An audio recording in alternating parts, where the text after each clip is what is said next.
No 30º aniversário de casamento dos meus pais, eles revelaram uma árvore genealógica personalizada pintada dentro de casa. Meus irmãos planejaram tudo. Meus pais aprovaram. Havia 112 nomes. Exceto o meu. Eu não disse nada. Apenas agi em silêncio. 3 dias depois, um vídeo foi compartilhado online e minha irmã estava ligando para o advogado em pânico. A questão é que ser apagado é assim. Nem sempre é dramático. Às vezes, é tão silencioso que quase parece educado. Estávamos na sala de jantar da casa dos meus pais. Todos tinham sido reunidos para a grande revelação. Foi assim que meu irmão chamou como se estivéssemos prestes a ver um carro novo ou descobrir o sexo de um bebê. Era um mural, uma árvore genealógica pintada à mão cobrindo toda a parede. Um presente dos filhos que me incluíram financeiramente, mas não criativamente. Eles não quiseram minha opinião. Estamos cuidando de tudo, disse minha irmã. Só contribua com a sua parte. Então eu contribuí, como sempre. A cortina caiu com um pequeno floreio e a multidão ficou boquiaberta. Meu pai riu. Minha mãe enxugou uma lágrima. Minha irmã praticamente se curvou. As pessoas aplaudiram, porque é isso que se faz quando te dizem que está testemunhando algo importante. E era impressionante. Admito isso a eles. A árvore era enorme. Galhos extensos, caligrafia intrincada, detalhes dourados. Tinha nomes. Tantos nomes. Primos de segundo grau, cunhados, bebês. Até o cachorro da família tinha uma pegada. Reconheci a maioria deles não porque somos próximos, mas porque têm uma memória excelente. É útil quando sua personalidade precisa ser estudada, ensaiada e constantemente editada só para ser tolerada. Eu sorri e bati palmas. Ainda sem sinal de alerta. Aproximei-me, observando os galhos com curiosidade vaga. Encontrei minha irmã mais velha imediatamente. Letras grandes e em destaque, com retratos dos gêmeos e do marido. O nome do meu irmão mais novo estava do outro lado, sob um pequeno pergaminho orgulhoso onde se lia gerente regional de vendas. Ele vende eletrodomésticos. Você pensaria que ele inventou a eletricidade. Em seguida, procurei meu nome. Não estava lá. Sem pânico. Era uma árvore grande. Talvez eu estivesse escondido em algum lugar mais abaixo. Ou talvez o artista tivesse usado os nomes completos e omitido meu apelido. Desta vez, examinei tudo de novo, metodicamente. Da esquerda para a direita, até a base da árvore. Ainda nada. Verifiquei os grupos de cônjuges só por precaução. Nada. Eu não sou casado, mas minha prima Emily também não é e ela ganhou um ramo inteiro, com uma aquarela fofa do gato resgatado dela. Olhei para cada nome. Todos os 112. Todas as pessoas naquela sala estavam naquela parede. Menos eu. Por um momento, pensei que talvez tivesse ficado temporariamente cego. Ou estivesse sonhando. Ou os dois. Olhei fixamente para o mural como se, com força suficiente, eu pudesse me obrigar a existir ali. Nada. A primeira coisa que senti não foi raiva, nem tristeza. Foi vergonha. Aquele calor subindo sob a pele, que te faz se sentir invisível e exposto ao mesmo tempo, como se você estivesse com o zíper aberto e alguém transmitindo ao vivo. Eu não chorei. Não fiz perguntas. Simplesmente caminhei até o banheiro, calmamente, e tranquei a porta. Não era por privacidade. Eu só precisava de alguns minutos ininterruptos para processar o que realmente tinha acontecido. Sentei no vaso fechado, encarei o chão e deixei meu cérebro fazer o que ele faz de melhor, organizar os dados. E os fatos eram simples. Eu ajudei a pagar por um mural. Um mural com mais de 100 pessoas. Um mural aprovado pelos meus irmãos e pelos meus pais.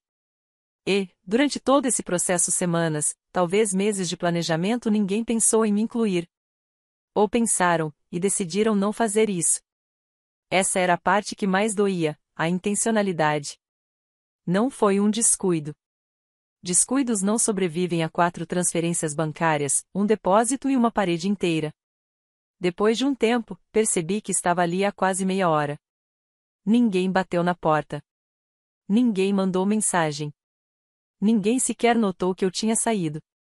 Lavei o rosto, sequei com cuidado, passei protetor labial de novo e ajeitei o cabelo.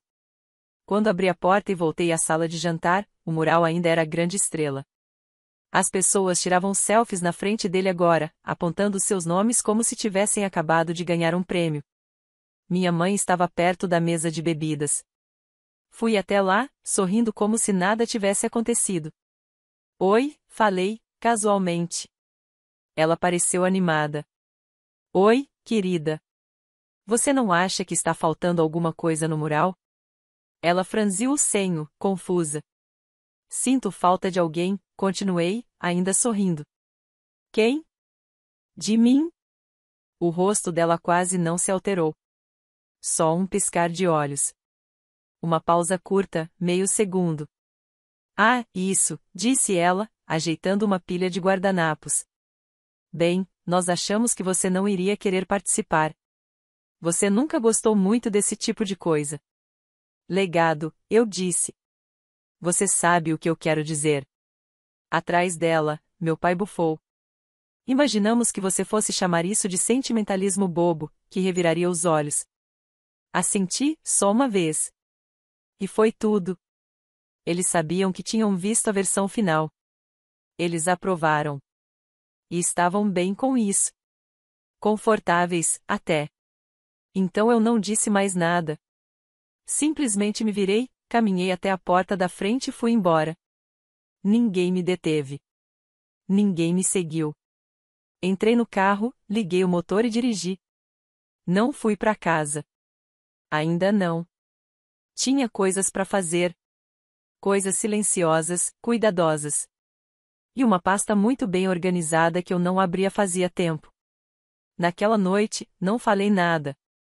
Mas 3 dias depois, eles viram meu nome em um lugar onde nunca esperavam vê-lo. E, dessa vez, não podiam apagá-lo. Sou autista. Nem sempre soube o nome para isso. Mas sempre soube que eu era algo que as pessoas não queriam. Eu costumava pensar em mim como um eletrodoméstico com defeito. Por fora, parecia tudo certo, mas por dentro, alguma coisa simplesmente não funcionava como deveria.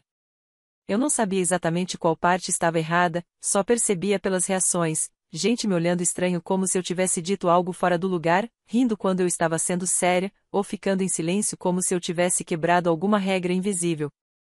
Então, passei boa parte da minha vida fingindo que não era autista muito antes de sequer saber que essa palavra existia. Minha infância inteira foi, basicamente, um experimento de longa duração sobre como parecer alguém que pertencia. Eu cresci numa família grande, barulhenta, cheia de gente. Pessoas expansivas, agitadas, que amavam festa surpresa, jogos em grupo e cantorias coletivas. Todas as coisas que eu temia em silêncio e tentava ao máximo não demonstrar. Tínhamos primos, como quase toda família tem. Muitos.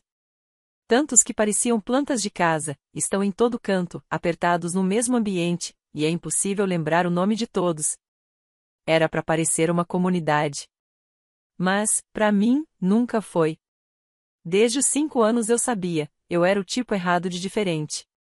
E essa mensagem veio, antes de qualquer lugar, de dentro da minha própria casa.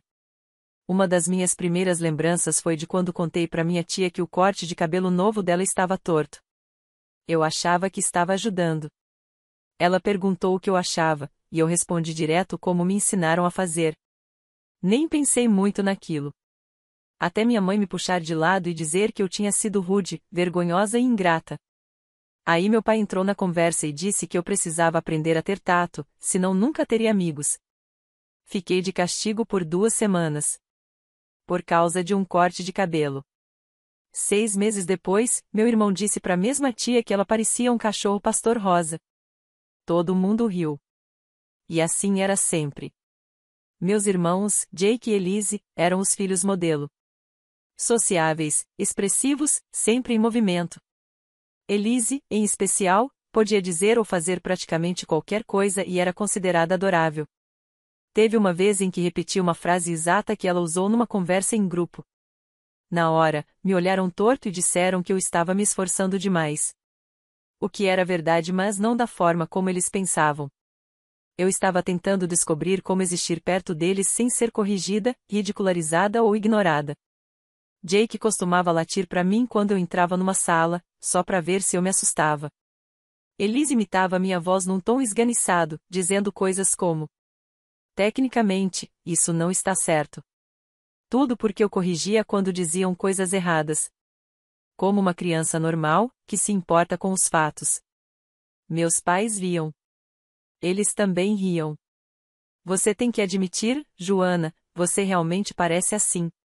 O que eu nunca ouvi foi: ei, para de zoar sua irmã. Então, comecei a tentar me consertar. Não porque eu gostasse de ler. Nem para melhorar minha rede de contatos. Eu fazia isso por desespero. Tinha prateleiras cheias de livros sobre comunicação, habilidades sociais, linguagem corporal. Títulos como Como Falar com Qualquer Pessoa e Regras Sociais para Crianças. Eu não lia esses livros como quem lê por prazer. Eu os estudava como quem se prepara para uma prova onde o que estava em jogo era ser aceita. Faço contato visual por 3 segundos e depois desvio o olhar. Sorria ao cumprimentar. Acene de vez em quando. Faça perguntas. Não fale demais. Não interrompa. Não corrija. Pratiquei no espelho. Gravei a mim mesma para ver se eu parecia estranha. Observei outras pessoas e tomei notas mentais. E mesmo assim, em todas as reuniões de família, eu era a única que ficava de lado. Quietinha demais, intensa demais, nada divertida. Sentava na mesa das crianças, mesmo aos 16 anos, porque ninguém me dava espaço na mesa dos adultos. E ninguém me chamava para participar de mais nada. Quando sorria, participava das conversas, imitava o tom certo, eles perguntavam: por que você tá agindo assim? Eu estava presa. Se eu fosse eu mesma, era um problema. Se eu usasse uma máscara, era esquisita. De qualquer forma, eu perdia. Na escola, eu me destacava. Não socialmente, mas academicamente.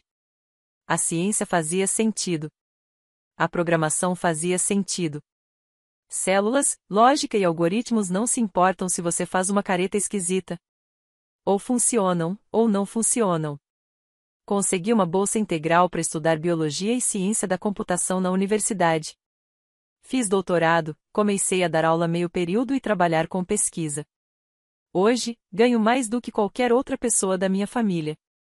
Mas ninguém toca no assunto exceto quando chega a hora de organizar algum presente coletivo. Aí sempre vem: será que você pode contribuir um pouco mais? Você tá indo tão bem. E eu sempre contribuía, porque pensava: talvez dessa vez isso vá significar alguma coisa. Comecei a suspeitar que podia ser autista aos 25 anos. Estava lendo um fórum sobre esgotamento social em mulheres e, de repente, parecia que alguém tinha invadido minha mente. Postagem atrás de postagem soava como meu monólogo interno.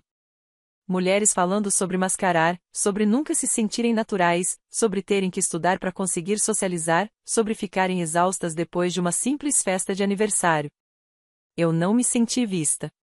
Eu me senti reconhecida. Então fui mais a fundo. Li artigos, ensaios pessoais, fiz 3 testes online. Minhas pontuações passaram muito da média. Mas eu não queria tirar conclusões precipitadas. Procurei um especialista, fiz uma avaliação completa, respondi horas de perguntas e testes. E no final, recebi o que no fundo eu já sabia: um diagnóstico formal de transtorno do espectro autista. Contei para minha família. Ou tentei. Sentei todo mundo, ou pelo menos tentei sentar. Minha mãe se levantava o tempo todo para pegar mais chá. Quando finalmente consegui dizer, ela riu. Você não é autista, Joana. Não seja boba. Você só não gosta de festas. Meu pai disse: você é inteligente demais para ser autista. Jake comentou: ah, então agora a gente tem que pisar em ovos perto de você? Elise só sorriu e disse: você sempre gostou de um rótulo. Essa mesma irmã que construiu toda uma marca em cima da inclusão neurodivergente. Que coloca modelos neurodivergentes em suas campanhas. que fala sobre representatividade em entrevistas. E que encomendou um mural com 112 nomes e deixou o meu de fora. Eles não me esqueceram. Eles não me ignoraram. Eles me apagaram. E se eu não tivesse entrado naquela sala e visto aquela parede com os meus próprios olhos, talvez tivesse passado mais uma década acreditando que, se eu só me esforçasse um pouco mais, se eu me consertasse um pouco mais, eles iriam me deixar pertencer. Mas agora eu sei, eles nunca quiseram. E eu cansei de tentar merecer isso. Eu não gritei. Não exigi respostas. Não liguei para ninguém para explicar o quanto aquilo me machucou. Simplesmente parei de responder.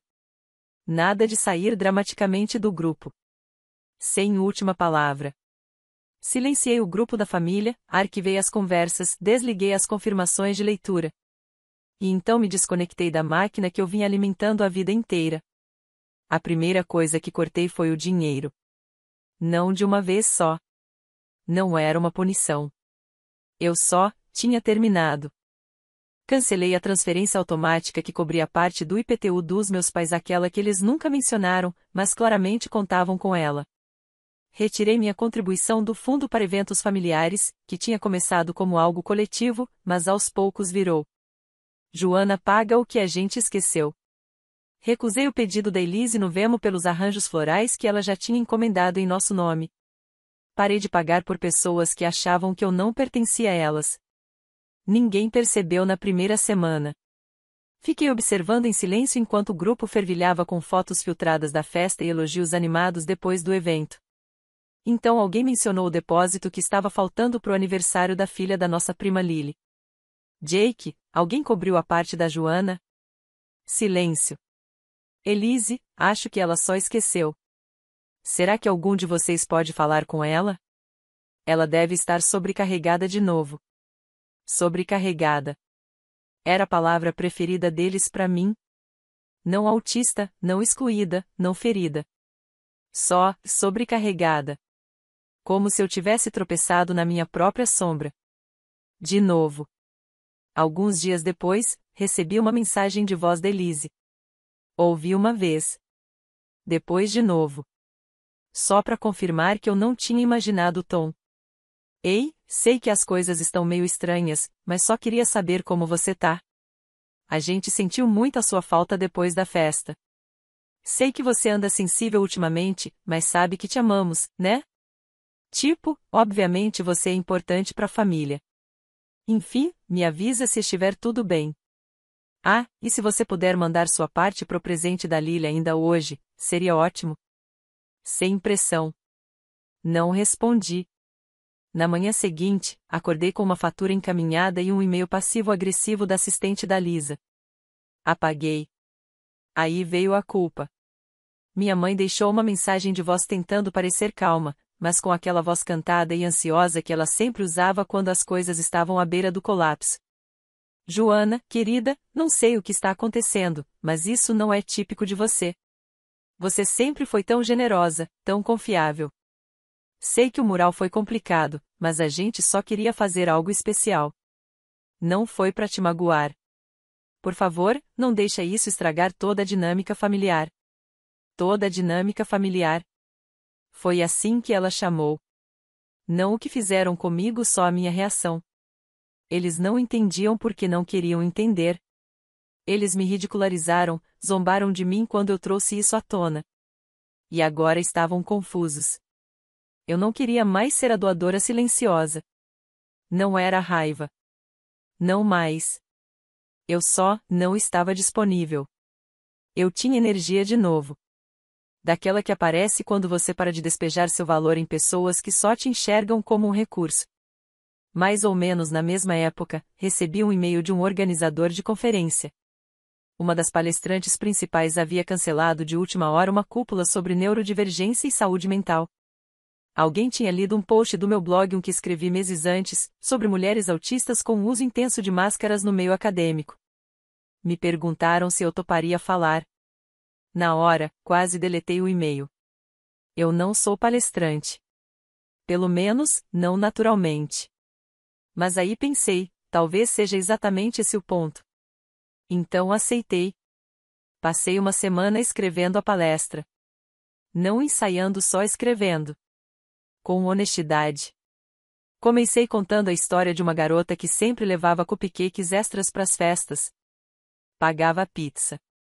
Compensava as ausências. Assumia a organização. Sempre prestativa. Sempre de fora. Contei que ela leu 13 livros sobre habilidades sociais antes dos 12 anos, na esperança de que algum deles a ensinasse a parar de incomodar os outros. Contei que ela fez doutorado, comprou uma casa, doava com generosidade, sorria com educação, nunca causava problemas, só contribuía. Repetidamente. Silenciosamente. De forma confiável. De forma invisível. Até o dia em que ela ajudou a apagar um mural. Uma árvore genealógica. Com 112 nomes. O nome dela não estava lá. A palestra foi transmitida ao vivo. Na hora, não pensei muito nisso. Voltei para casa, fiz um chá e corrigi provas. Mas, na manhã seguinte, o clipe já tinha viralizado. 60.000 visualizações. As pessoas começaram a compartilhar com legendas como: "Isso me atingiu mais do que eu esperava. A crueldade da exclusão silenciosa. Você não pode se dizer inclusivo se apaga o próprio irmão." Os comentários começaram a chegar. Alguns eram de desconhecidos. Outros, nem tanto. Uma pessoa escreveu: "Isso não é sobre aquela estilista que vive postando sobre neurodivergência?" Outra respondeu: "A irmã dela não foi a que não pagou pelo mural?" Eu lembrava das fotos. Não disse uma palavra. Mas também, não precisei. E então algo que eu não esperava aconteceu. Eles me processaram. Eu deveria ter previsto. Mas, de alguma forma, não previ. Não porque eu não soubesse com quem estava lidando. Eu sabia. Eu só achava que nem eles seriam tão estúpidos, mesquinhos, ou delirantes. Mas eram. Exatamente isso. O envelope chegou pelo correio. Um homem de terno me entregou pessoalmente, com o mesmo ar de filme de tribunal. Eu quase esperava que ele dissesse: "Você foi avisada." Dentro, havia um processo movido pela empresa da minha irmã. Danos à reputação. Tudo porque eu disse a verdade. A história viralizou porque, ao que parece, excluir seu irmão autista em público é aceitável. Até o público notar. A marca dela já estava começando a sangrar naquela altura. Começou com alguns comentários sutis. Depois, as pessoas começaram a repostar trechos da palestra. Minha palestra. Com frases como: "Ela ajudou a apagar o mural." O nome dela nem estava lá.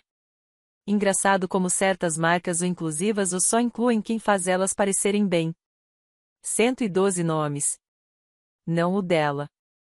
As pessoas começaram a fazer perguntas. E, quando seu negócio todo é construído em cima da estética da inclusão? Essas perguntas viram veneno. Parcerias ficaram em silêncio. Uma modelo cancelou a campanha. Uma influenciadora desistiu de uma colaboração e postou uma história enigmática. Todo mundo sabia que era sobre a Elise. De repente, a irmã que sempre se dizia defensora da neurodivergência estava sendo questionada por não conseguir defender nem a própria irmã. Foi aí que ela decidiu me processar por criar uma narrativa enganosa. Difamação implícita. Orquestrar um ataque direcionado à reputação. Ela ainda alegou sofrimento emocional, o que eu achei quase fofo. Quero dizer, eu?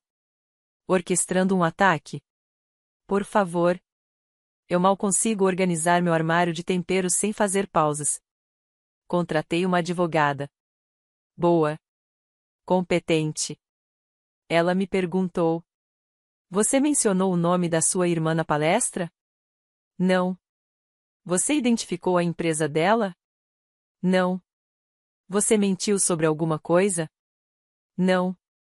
Ela sorriu. Então vamos nos divertir. Montamos o caso com cuidado.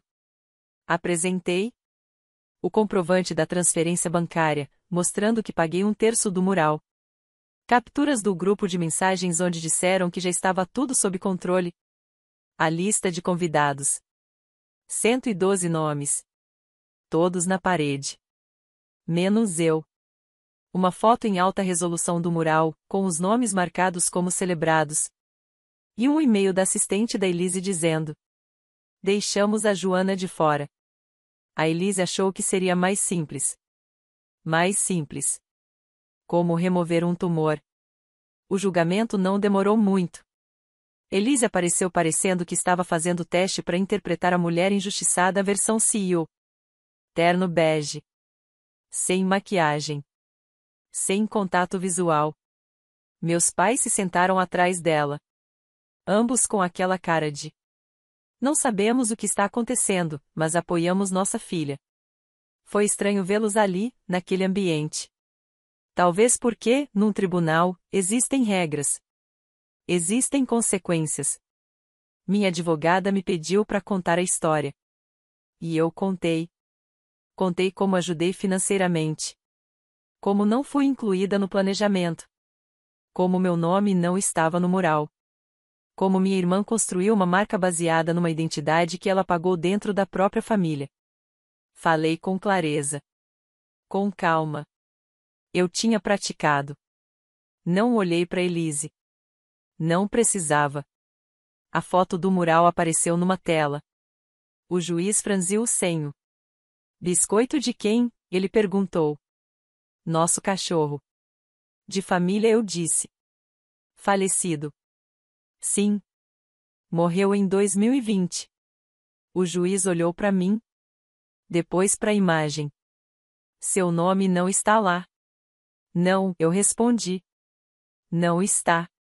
Eu senti o ar mudar na sala. Há algo que acontece quando você vê com os próprios olhos. Não é metáfora. Não é drama. Não é exagero. É fato. Uma parede com 112 nomes. E o meu ausente. O cachorro da família estava lá. Eu não. O advogado da Elise tentou argumentar que o mural era simbólico. Que não pretendia representar todos da família. Então minha advogada deu zoom nos galhos. Mostrou os apelidos. As datas de casamento. Os bebês. Até a pequena bolota dourada com o nome do Jake. Primeiro a comprar uma casa. Simbólico, ela perguntou, ou seletivamente minucioso? O júri não precisou de muito mais. O caso foi arquivado, e Elise foi condenada a cobrir todos os custos legais. Ela não me olhou quando saiu a decisão. Minha mãe olhou. Mas não com raiva. Também não era vergonha. Era, nada. Uma expressão vazia, como quem observa uma máquina que não sabe usar. Como se quisesse apertar um botão e voltar no tempo. Mas não havia botão. Não havia fita. Só o agora. Depois disso, tudo desmoronou rápido. A empresa dela perdeu 2 investidores grandes. Depois, veio à tona um processo de uma ex-funcionária. Uma modelo neurodivergente. Alegando abuso e pagamento injusto. Elise postou um pedido de desculpas longo, em fundo pastel. Falando sobre escutar e aprender. Foi dilacerado em menos de 1 hora. Em 6 meses, a marca faliu. Em mais 3, meus pais venderam discretamente a casa. Não foi só por minha causa. Mas eu era o plug que faltava num sistema. Que só funcionava enquanto eu estivesse exausta demais para dizer não. Eles diminuíram. Foram morar num apartamento modesto, fora da cidade. Meu irmão ajudou um pouco. Ou pelo menos, não atrapalhou. Descobri por uma corrente de e-mails que nem era para eu ter recebido. O novo endereço deles estava no rodapé, junto com uma observação. Quem vai levar a salada de batata no dia de ação de graças? Eu não fui convidada. Mas também, não queria ir. Algo curioso aconteceu depois disso tudo. Eu achei que ia me sentir vitoriosa. Não senti. Pela primeira vez na vida. Não me senti à margem de uma família tentando conquistar um lugar que nunca existiu. Não estava me preparando para a próxima rejeição. Não me diminuía para parecer simpática. Não ficava checando quem estava me olhando. Eu era só eu. livre, sem culpa. Aí eu conheci alguém também. Ele é bioquímico, detesta papo furado e ama fósseis de criaturas marinhas. Ele não se assusta quando eu digo exatamente o que estou pensando. Não me chama de fria quando não forço um sorriso.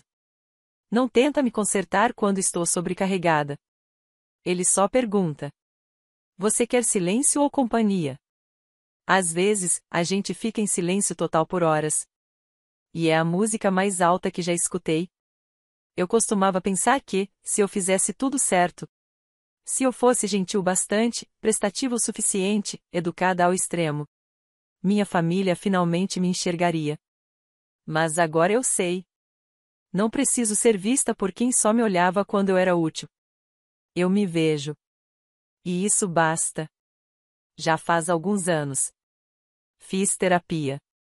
Terapia de verdade. Não o tipo que tenta corrigir seu comportamento, mas o tipo que pergunta: quem é você quando não está atuando para sobreviver? Desmascarar não foi uma virada de chave. Foi um processo lento, estranho, desconfortável. Como tirar uma fantasia que você nem sabia que vestia. E perceber que nunca tinha se olhado no espelho de verdade. Teve dias em que senti falta da máscara. Ela deixava tudo mais previsível. Deixava os outros confortáveis. Mas agora eu não vivo mais nela. Às vezes ainda preciso usar um pouco. Como um protetor solar emocional. Mas, na maior parte do tempo, consigo ser completamente eu. Honesta. Inteira. Sem pedir desculpas. Estou noiva agora também. Ele me vê não a versão polida, não a editada. Mas eu. E ele ama essa versão. Ainda parece meio surreal dizer isso em voz alta. Não falo com minha família desde o processo. E não tenho intenção de retomar o contato. Eu costumava achar que não conseguiria sobreviver sem a aprovação deles. Mas a verdade? Eu mal conseguia sobreviver com ela. Agora, eu estou feliz. Não porque tudo esteja perfeito. Mas porque eu não estou mais tentando provar que mereço existir.